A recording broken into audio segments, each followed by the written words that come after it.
bird on a tree. I'm just sitting here. I got time. It's clear to see. From up here, the world seems small. We can sit together. It's so beautiful, you and me. We meant to be in the great outdoors, forever free.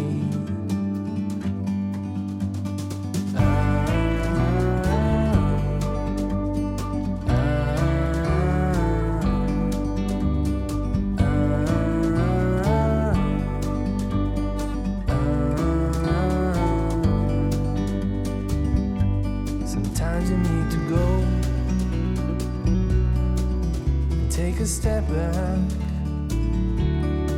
to see the truth around you.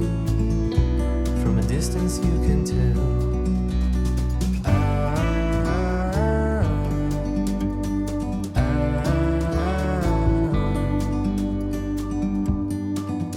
You and me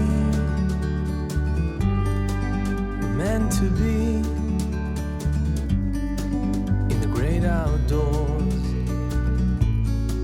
forever free. You and me meant to be in the great outdoors, forever free.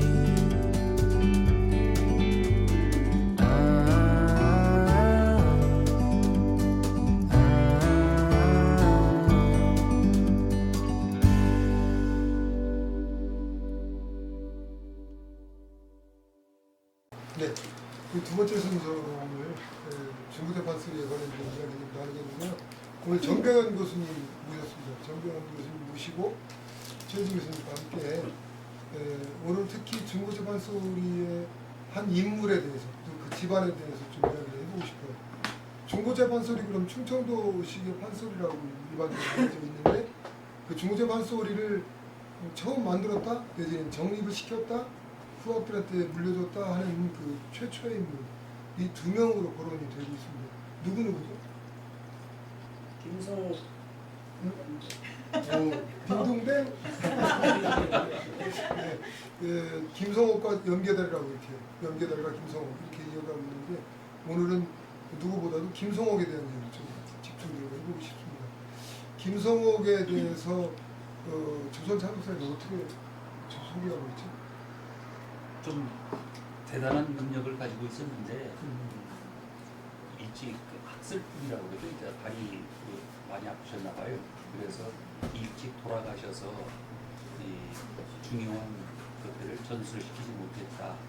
그런데 이 김성옥 선생에 대해서 가장 중요한 문제는 진양조를 완성했다.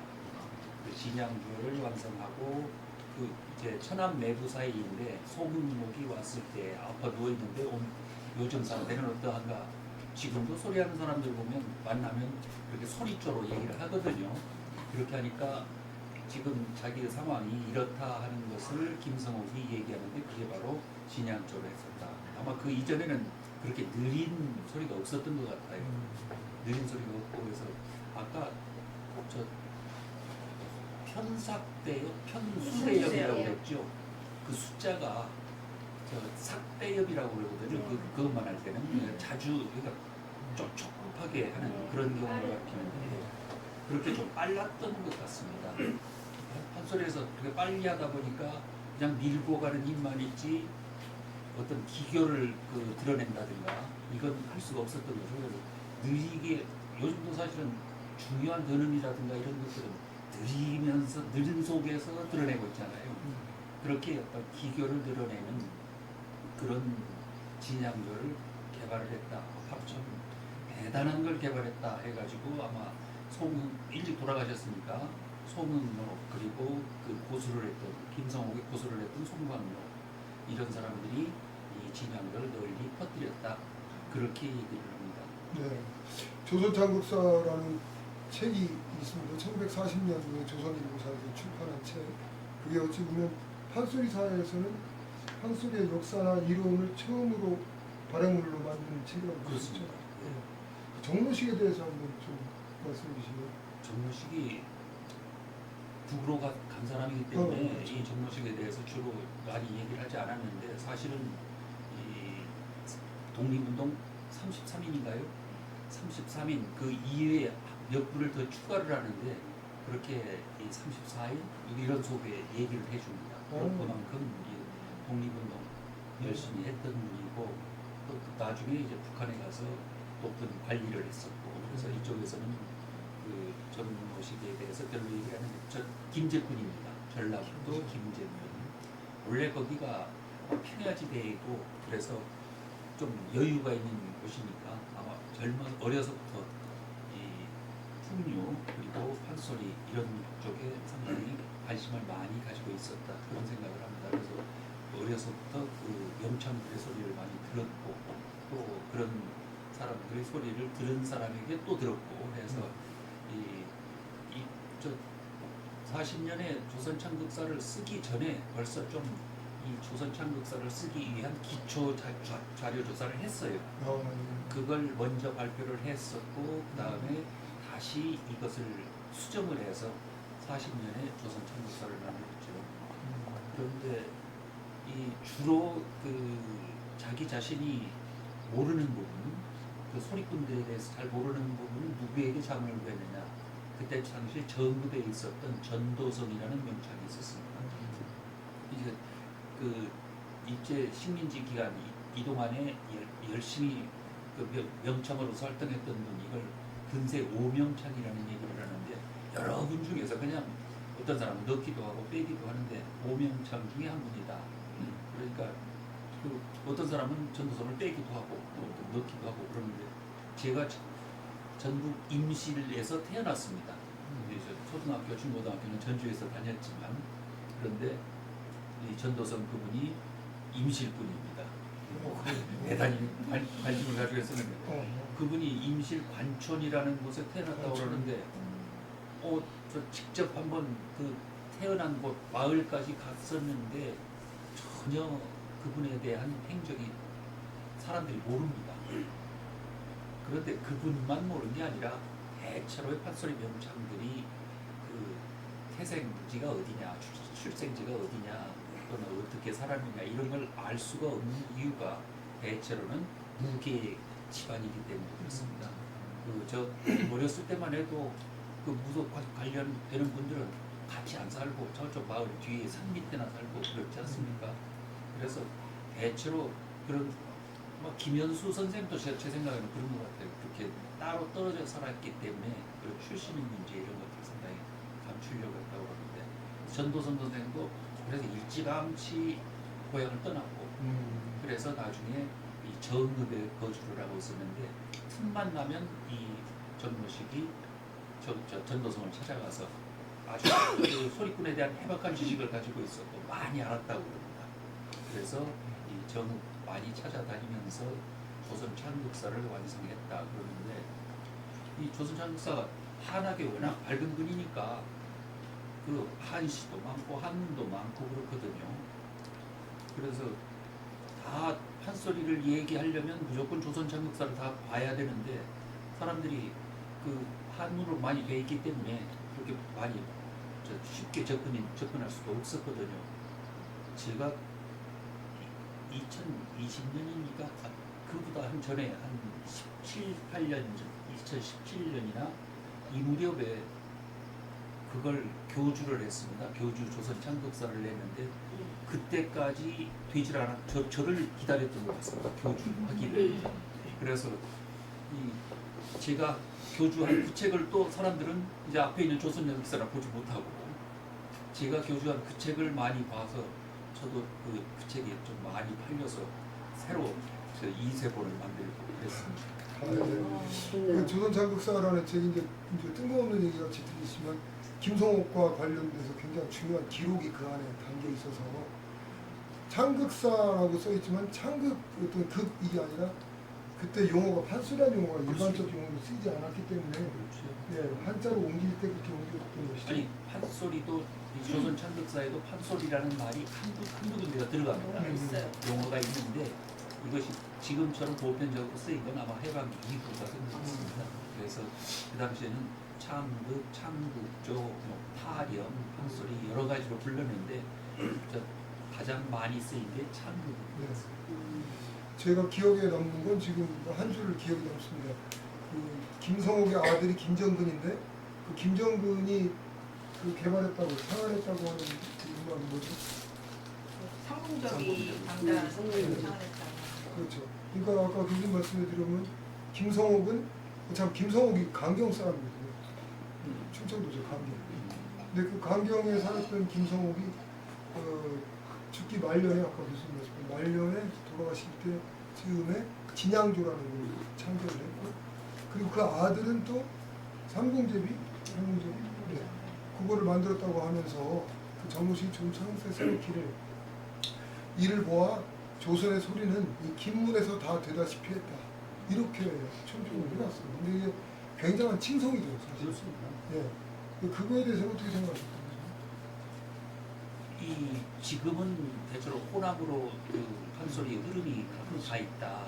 동편제, 서편제 그런 얘기를 많이 하는데 초기에는 대체로 경기, 충청 이쪽에 그 처음 경기 쪽이 많았던 것 같고 조선 창덕사의 명창들을 쭉 나열을 했는데 경기 지역이 쭉 있었고 다음에 충청도가 경기 충청과 같이 아울러서 아마 이 판소리가 상당히 발음을 했던 곳 그리고 거기에서 대체로 지금 우리가 알고 있는 판소리의 기본적인 틀들 이런 것들은 완성이 되었던 거죠.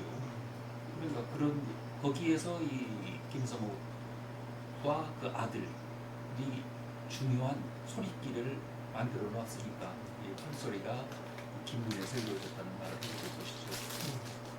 그래서 그 김문에서 이루어졌다 이 말이 아마도 판소리 발생기 이후에 성장을 시키는데 이분이 굉장한 기여를 한 것 같고 그리고 이제 김성욱, 김정근으로 이렇게 이어지는 그 맥락에서 그 소리의 가문의 소리가 하나의 유형으로서 이렇게 정착이 되면서 그걸 유파로 불리지 않았나 그렇게 봐도 되겠습니다.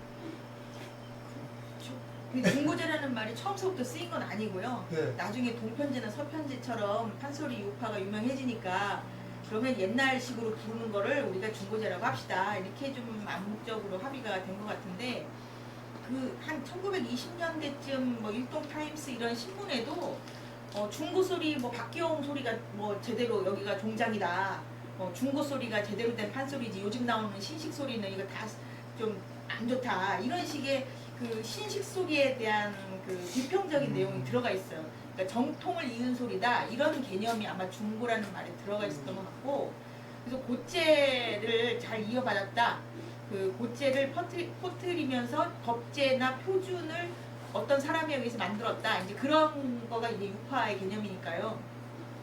동편제는 소국록이라는 사람이 이제 시작을 했다고 보고 그리고 중고제는 아까 말씀하신 김성옥이나 연계달 같은 사람의 이름이 거론이 되는데 이분들이 있었던 당시가 사실은 판소리가 완전히 우리 지금 모습처럼 이렇게 갖춰진 시대는 아니었던 것 같아요.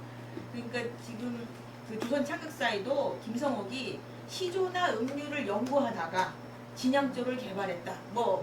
뭐를 연구하다가 되게 시조나 음률 뭐 이런 거야. 가곡가사 이런 걸 연구하면서 함께 판소리도 했던 거예요. 본인들이 이제 가객 역할도 했고 소리꾼 역할도 했는데 이제 소리꾼들이 점차 명예도 높아지고 이렇게 사회적인 보상도 많이 생기고 하니까 자기만의 창법 또 새로운 장단 이런 것들을 자꾸 개발해 나갔던 그 초기 시대인 것 같고 이 김성옥 시대와 송웅록 시대가 같이 겹치잖아요, 선생님. 그렇죠. 그러니까 강경 논산 강경이 김성옥, 김정근, 김창룡 이렇게 내려온 소리가 있고 송웅록이 태어난 곳도 거기 바로 밑에 금강고 옆에 익산 함열 웅포 거기거든요. 그래서 이제 천안매부지간에 혼인 관계가 생기고 또 송웅록이 그 강경에 있는 그 김성옥 뭐라고 형님이라고 하나? 뭐라고 하죠? 서협 김성옥이 매부죠. 매부. 김성옥 매부. 진짜 방금 저는 천안이 네. 성우. 그 김성욱 매부 집에 가서 소리도 배우고 또 연구도 하고 아마 그랬던 것 같은데 이런 동시대 사람이 같이 중고제, 동편제 이런 거두의 머리가 된 것이 그냥 우리가 볼만한 어떤 가벼운 일이 아니다. 그 당시가 굉장히 중요한 시대다 이런 생각이 들어요. 그러니까 근데 이 이른바 저 중고 하면 시대적 개념 아니에요. 고, 중고, 뭐 또는 근고 뭐 이런 말 쓸 수 있고 그래서 이건 고제, 중고제 이건 시대적 개념이고 동편제, 서편제는 지역의 개념이거든요. 동쪽, 서쪽. 그래서 이 아까도 전라도 지역에 이 좌도농학, 우도농학 이런 말을 했는데 이 동편, 서편 이건 제 생각에는 이 신제가 되는 거죠.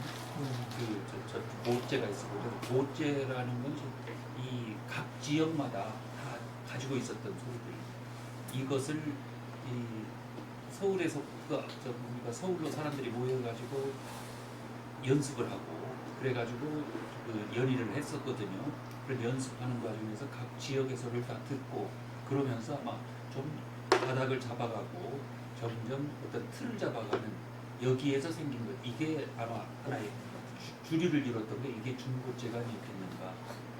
그러니까 그래서 중고제가 대체로 이 아정한 소리, 이 시조라든가 그 정악 이런 곳에서 흘러나온 이런 것과 좀 비슷한 소리이고 거기에서 이 전라도 지역의 그런 좀 애절한 계면 소리, 계면들 이런 소리가 들어가면서 나타난 것, 이걸 받아들인 것, 이게 동편 서편이 아니겠는가 그런 생각을 해요. 그래서 저는 기본적으로 시대의 변화 이런 것들을 받아들여야만 생명이라는 거 살아날 수 있는 것이다. 그걸 받아들이지 않으면 그냥 고제로서 소멸이 되어버리는 것이고 또 중고도 소멸이 되는 것이죠.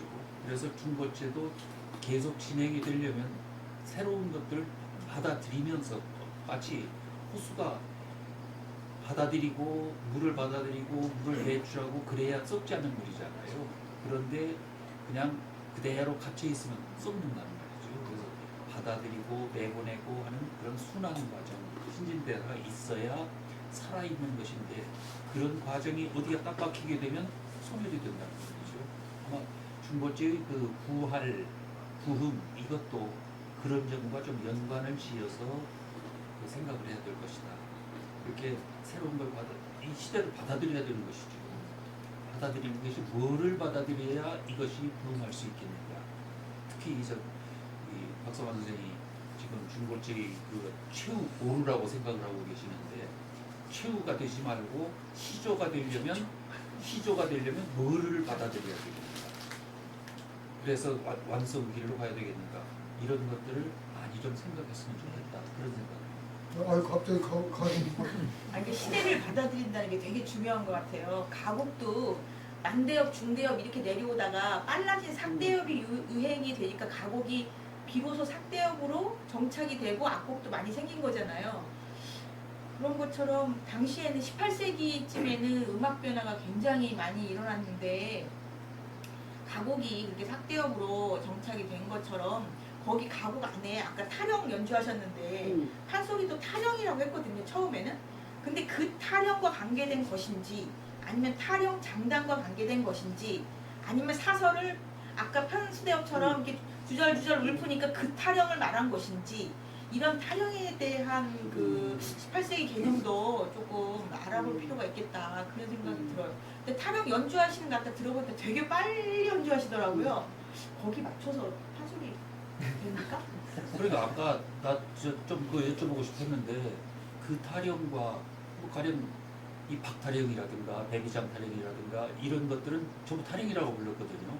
그러다가 이 좀 틀을 갖춘 춘향가라든가 이런 것들은 가를 붙이고 그래서 가와 가를 붙인 것과 타령을 붙인 것 이걸 좀 차이를 뒀단 말이죠. 그래서 이 타령 붙인 것 이것과 아까 거기에서 이 타령 이것이 어떤 연관이 있나 그걸 좀 여쭤보려고 그랬었어요. 네 어떻게 마땅히 대답 좀 해주시죠. 타령이라는 청룡마에서 타령은 타령 박자를 쓰는 것은 타령이라고. 그러니까 여덟. 예, 타령 박자. 장단. 타령 장단. 장단을 얘기하는 거죠? 타령 장단. 그래서 그것이 이제 우리 그 국악에서 또 판소리에서 말하는 타령이라는 게 옛날에는 그래서 저희들이 배운 지식으로는 일반적인 민요를 다 통틀어서 그냥 타령조라고 하는 식으로 얘기를 하는 것 같아요. 근데 우리 풍류에서는 타령 장단을 가지고 연주했을 때 그걸 타령이라고 합니다. 타령 장단은 빠른 근데 보통 타령 장단은 잦은 타령 장단, 그 타령 장단에 쓰이는 타령 장단은 12박자거든요. 12박자로 조금 빠른 장단을 이제 자진이 보통 들어가서 지금 이제 민초박에서는 자진 타령 장단, 자진몰이 장단 비슷하게 하고 있는데 그 곡은 거의 옛날 장단처럼 느껴지지만 사실 지금 계속 자진몰이랑 비슷하게 쓰고 있어요. 자진몰이도 쓰지만 자진 타령도 쓰고 있는데 조금 달라요. 조금 다르긴 하지만 12박 빠른 장단은 똑같이 쓰이고 있거든요. 민요에서. 근데 타령이라는 의미가 우리 지금 했던 그 저희가 하는 곡은 원래 성악곡이었어요. 영산의 상 불보살이라는 성악곡에서 유래된 건데요. 이거는 이제 그 점점 빨라지는 모음곡이에요. 그래서 진양조, 중모 이런 것처럼 상영상, 중영상, 세령상, 뭐 가락재지 뭐 이렇게 해가지고 쭉 가서 분화까지가 12박자로 끝나요. 처음에는 20박자로 굉장히 느린 곡, 진양처럼. 진양이 굉장히 느리잖아요. 그런 것처럼 상영산이라는 곡이 되게 느리게 진행을 하거든요. 그게 다 모음곡이에요. 네. 산조라는 음악도 이렇게 모음곡이잖아요. 진양, 중모 이렇게 해서 휘몰이까지 이렇게 연결되는 것처럼. 그래서 변화가 된 거죠. 장단의 변화가. 근데 이제 저희의 타령은 그냥 장단을 의미하는 것처럼 저희는 생각하고 있고, 그래서 가사, 노래는 전해지지 않고 있어요. 기양법만 전해지고 있어서 그게 이제 어떤 의미의 어떤 곡인지는 정확히 모르겠어요. 근데 민요에서 타령 장단은 굉장히 지금 많이 쓰이고 있고 12박으로 봤을 때 저희도 12박이거든요. 타령 장단이 비슷한 의미이지 않을까 싶어요. 거기도 좀 빠르고 여기도 좀 빠르니까요. 그럼 거기서 12단계는 어떻게 칩니까? 무릎 단계. 덩기덕 푸 하나 둘셋 뭐지? 덩기덕 쿵기덕 쿵딱 국거리네? 네 맞아요. 국거리인데 조금 빠르죠. 예전에 그 어른들 하시던 말씀 중에 이제 술을 많이 좋아하면 저 사람 술 타령만 한 거다 뭐 이런 말도 썼잖아요. 그러니까 이 타령이라는 것이 음악적으로는 우리가 박자 개념으로 그렇게 표현할 수도 있지만 타령이라는 것이 사람들이 살아가는 데서 어떤 변화하지 않고 그 자기 모습들을 그대로 끌고 가는 형태를 하나의 타령이라고 전반적으로 이루는 말인 것 같아요. 그렇게 이상적으로 썼던 거 같아요. 그렇죠. 신세 타령 뭐 이런 거 하잖아요. 신세 타령. 신세 반복형을 나열하고 네. 나열하고 반복형을 타령이라고 음악계에서 그렇게 얘기하죠. 가슴에 있는 걸 수리한다. 이렇게 그런 의미의 타령이라는 말씀. 그렇죠. 뭔가 변하고 그렇지만 이제 그것이 변화를 열망하지만 그 변화가 바로 나타나지는 않잖아요. 그래서 이제 그런 것들을 항상 갖고 있고 그래서 그런 것들을 이제 판소리나 기악이나 뭐 이런 여러 가지 형태로 표현하는 그런 의미고 우리 국악 우리 이제 우리 음악에서 이제 그렇게 가지고 있는 거예요. 정악에서는 타령 들어가는 용어가 두 개가 있어요. 하나는 그냥 우리 지금 말하는 대로 타령. 타령은 이제 박자는 다 똑같아요. 풍류음악에 쓰는 타령, 아까 줄풍류, 대풍류 할 것 없이 다 똑같은 거고, 그 다음에 이제 길타령이라고 있어요. 길타령. 그래서 우리는 그렇게 두 가지를 쓰는데 길타령도 역시 이제 같은 장단을 써요. 근데 이제 음악적인 분위기는 대풍류에서는 길타령이고 우리 같은 경우는 그냥 타령이에요. 이렇게 그 차이가 좀 있죠. 그러니까 타령 장단이라고 그러죠. 예. 굉장히 처음에는 좀 빠르게 불렀던 것이 김성옥이 진양조를 개발하니까 아주 느리고 멋있는 장단이 생긴 거죠. 라고 생각이 네. 들어요. 지금도 우리 이렇게 지금 김성옥 그 조에 보면 가곡을 연구하다 이렇게 나오는 진양을 발견했다. 근데 진짜 이런 식으로 가곡을 연구했던 것 같아요.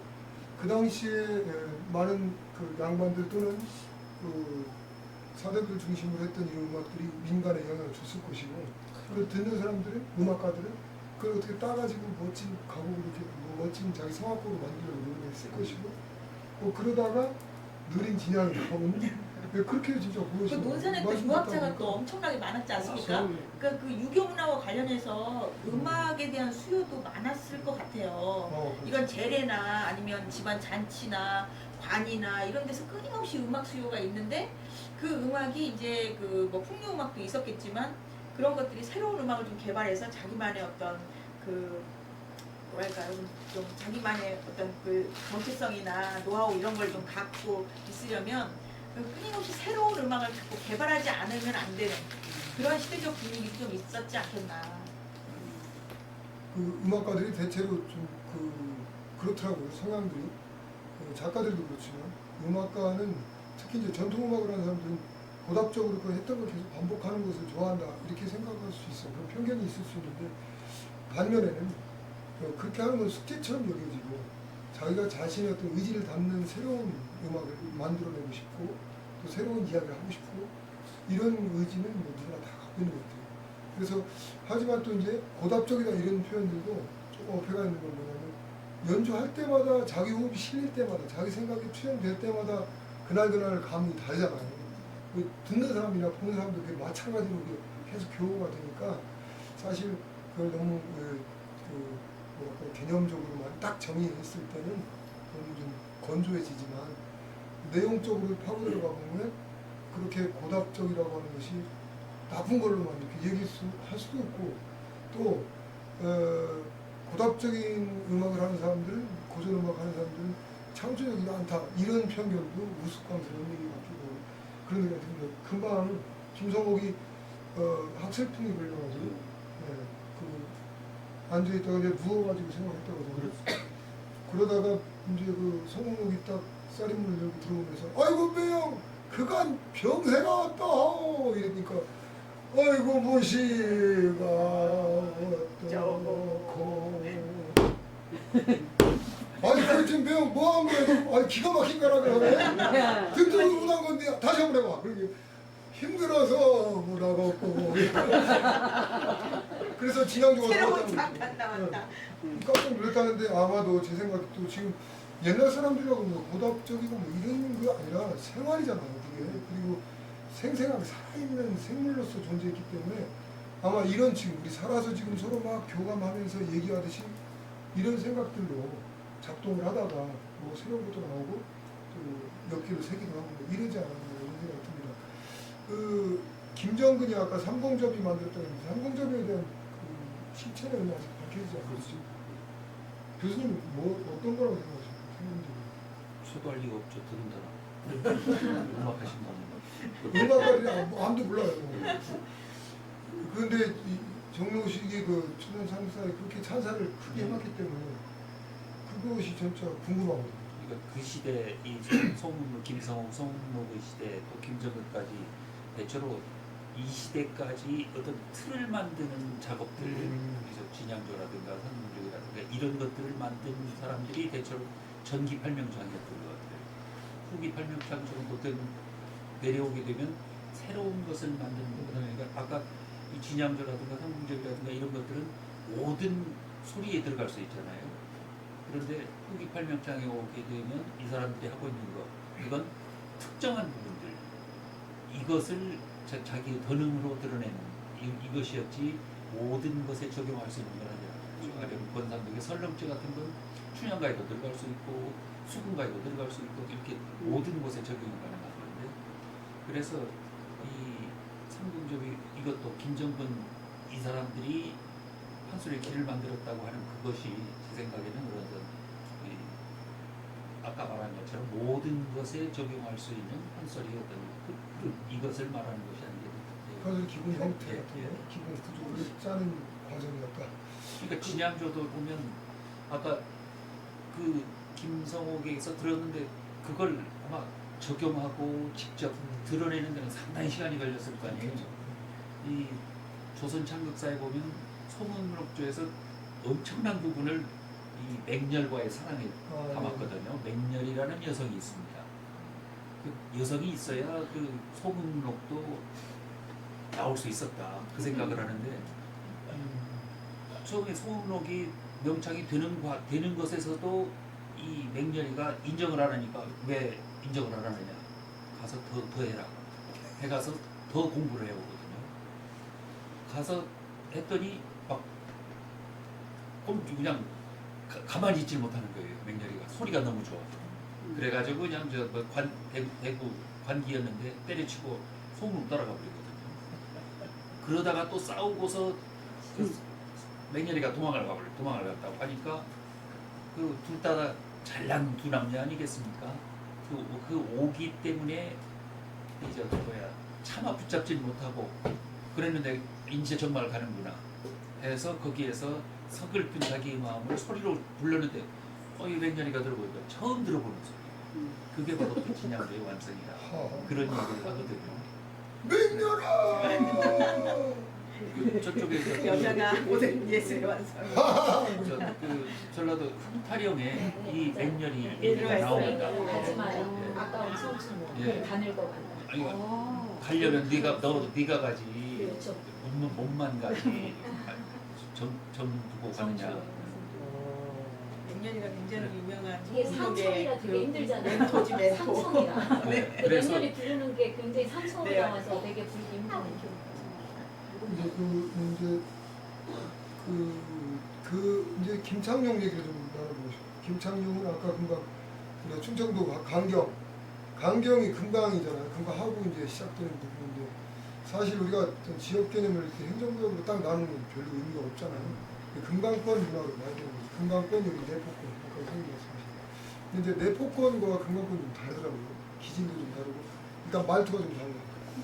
금강권에서도 공주까지는 청양 공주까지는 그 금강이 이제 상류에 해당하고요. 근데 거기는 슈유가 좀 길어요. 밥 먹으시유 괜찮아요 이러는데 제가 논산 출신인데 논산도 영대 쪽이야. 그러니까 익산아 예전에는 이제 익산현 그래서 여산현이었어요. 그 동네여서 그런지 우리 랑게 단계를 써요 말에 했단계 단계. 괜찮다고 이렇게 쓰는데 제가 공주에 이제 유학을 갔어요. 그 시간에 차렷 선생님께 경례 안녕하세요 얘들이 그래요. 속으로 이 새끼들 봐라 개기네 농담하는 것처럼 안녕하세요. 저 오후에 이제 종례 시간을 차렷 경례 안녕히 계세요. 그래서 얘들 진짜 세다 그랬는데 한 달 내내 그렇게 하더라고. 그리고 주변 사람들이 말하는 거 우리 형수가 공주 사람인데 얘기를 이렇게 하는 거 보면 아주 촌스러워 말이. 그리고 느려. 논산만 해도 말이 빠르거든요. 저 지금 빠르잖아요. 논산만 해도 빠르고 슈유가 짧고 근데 거기서 좀 더 내려가요. 부여는 별로 색깔이 없어요. 사투리. 근데 조금 더 내려가면 서천 있잖아. 서천이 이제 하고 내려가니까 서천은 말이 무지하게 빨라요. 군산 말이나 뭐 이리 말이랑 똑같아요. 군산 이리하고 똑같아. 아까 익산 어디 갔어요? 똑같아. 그래갖고 가니까 제가 서천을 몇 년 전에 가보니까 그 사람들이 심지어는 유슈가 없어. 뭐라고 밥 먹었쇼? 쇼라고 쇼. 무거워서 보니까 다 그렇게 쓰대. 야 충청도 같은 충청도 아니고. 한마디 더 말씀드리면 이것도 농담인데 스산에 여기 스산이라고 해요. 비지. 서산 이러면 못 알아들어. 스산이라고 해요. 그것도 스산 이름 못 알아. 그 스산이라고 해요. 스산. 그거 거성으로 해야 돼. 스산. 근데 스산에 이제 스산에 10여 년 전에 제가 심포지움을 갔어요. 가갖고 뭐 발표를 했어. 박만춘 방구관이 갔는데 그때 왜 했냐면 내포 신도시를 만든다고 안희정 도지사한테 그러니까 스산에 유지들이 아니 예산이 어떻게 내포요? 거기가 먼 바다가 있다고 우리가 내포인데 직관놈들이 왜 내포요? 우리가 내포나요? 그래갖고 이제 거기 향토작자 돌아가신 이은우 선생 이런 분들이 시에다 여기갖고 2천만 원에서 3천만 원을 만들어갖고 스산시 내포 문화에 대한 심포지움을 한 게요. 거기 이제 그 스산의 명창도 중부터 명창도에서 제가 이제 학술발표로 갔는데 다 잘했어. 뭐 금강에 이동배 어쩌고 뭐 여기 남경 실컷 떠들고 박수 받고 왔는데 저녁을 딱 대접을 한 데가 가니까 서산 시장을 비롯해서 이 유지들이 다 왔을 거 아니에요? 한정식 집으로 가더라고. 그래서 먹으려고 딱 갔더니 한정식 어떻게 한 번에 세팅 다 돼 있잖아요. 찌개가 종류별로 다 바글바글. 그래서 먹으려고 했는데 다 오니까 시장님이 따라서 잘못해서 시장 인사를 짧게 했어요. 시장도 발이 들고. 근데 이유는 아까 그 양반이 80개국부터 오늘 이렇게 이신디도 불구하고 많이들 와 주시고 아니 행간에 이렇게 점점점 그러고 말이 왜 그렇게 중요하지도 않은 말을 그렇게 턱을 줬어. 그냥 속이 터지려고 그래. 그래갖고 다 식어 빠졌어. 그러고 먹었네. 근데 정말로 이쪽 이제 청양으로 오면 많이 느려지고요. 서산 이쪽으로 오면 무지하게 느리고. 그 홍성 이쪽은 좀 덜 느리네 그래도. 좀 결성은 덜 느리고. 근데 어쨌든 그 아까 이 김성옥이 강경에서 태어나가지고 강경에서 이제 활동을 하고 돌아가신단 말이에요. 진양조라는 곳을 만들고 그리고 중고체를 이제 그 아들인 김정근한테 물려줬는데 김정근이 장항으로 이사를 가잖아요. 그 서산 아니 서천 장항으로 이사를 가요. 근데 어떤 이유였는지는 아직도 학교에서 안 밝혀졌죠.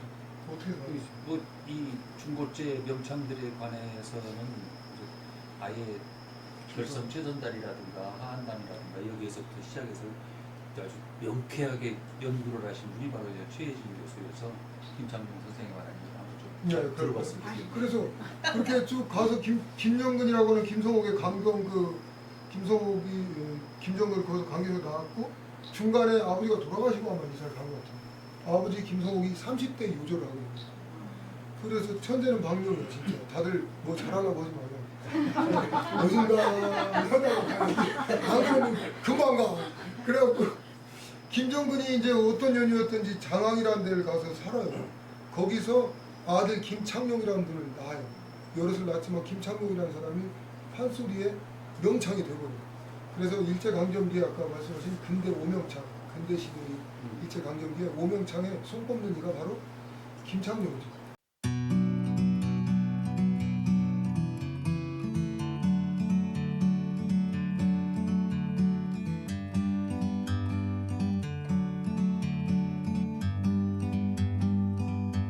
Like a bird on a tree,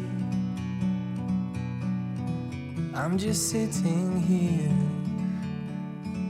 I got time, it's clear to see. From up here, the world seems small. We can sit together. It's so beautiful, you and me. We meant to be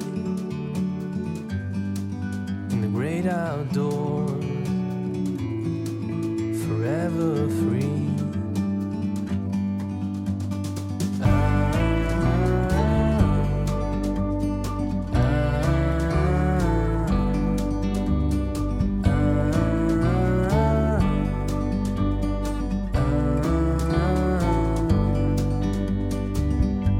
Sometimes you need to go and take a step back to see the truth.